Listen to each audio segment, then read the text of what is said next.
Iya, assalamualaikum warahmatullahi wabarakatuh. Saya akan melanjutkan kisah di mana saya pada saat itu belajar ilmu kebal bersama teman-teman saya di tahun 2007-2008 silam ketika saya duduk di bangku SMP. Mungkin kalau kalian menyimak di video saya yang part 1, kalian akan tahu bagaimana saya mula awalnya bergabung dengan perguruan tersebut hingga saya mendalami ilmu batin dan belajar ilmu kebal pada saat itu.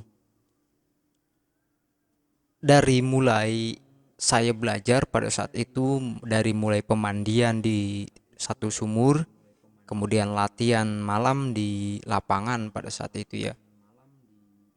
Jadi kalau kita belajar ilmu kebal, ya memang betul senjata tajam seperti gear, golok dan benda-benda lainnya itu bakal tidak melukai badan atau wajah kita ketika benda tajam itu dipukulkan ke badan kita. Namun dari kisah pribadi saya, pada saat saya menggunakan ilmu itu pada saat di SMP, saat tawuran, ya memang betul waktu itu saya kaget, awalnya sih takut, tapi dalam hati saya niatkan pasang ilmu kebal tersebut, ya benar saja pukul batu dan senjata tajam semisal golok itu ya hanya seperti pukulan kayu saja gitu. Itu pun tidak sakit. Orang yang melihat juga amat bingung pada saat itu ketika benda tajam diarahkan ke saya. Kejadian ini tidak berlangsung lama ya, pada saat itu sekitar 5 bulan ketika saya duduk di jembatan layang Cibinong.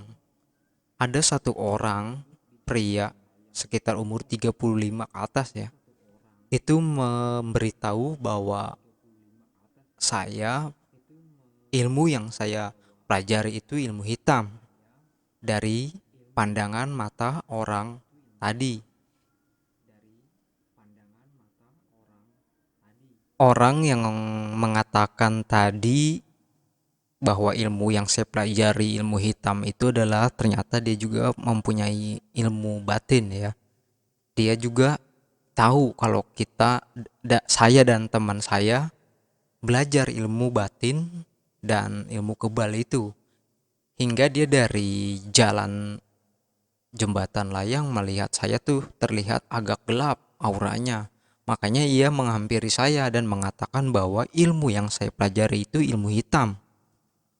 Sontak saya dan teman saya kaget karena awal mula saya belajar ilmu kebal itu dengan jikir-jikir, seperti layaknya mengaji ya. Pada saat itu bedanya kita setelah mengaji latihan silat di lapangan di saat jam 10 malam.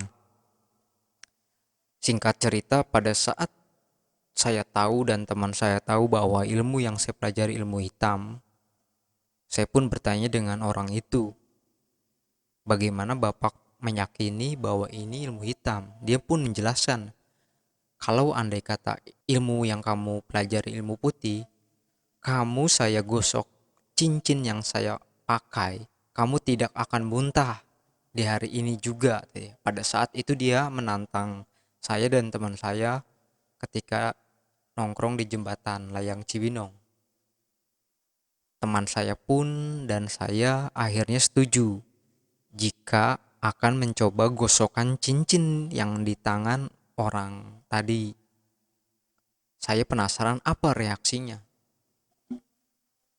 Mungkin singkat cerita saja ya, nanti saya akan selesaikan di part 3 bagaimana ketika ada senior saya yang meninggal, 3 orang berturut-turut pada saat itu, ketika tahu bahwa ilmu yang saya pelajari ini ilmu hitam dan tidak terima atas guru saya yang mengajari ilmu ini. Terima kasih dan wassalamualaikum warahmatullahi wabarakatuh.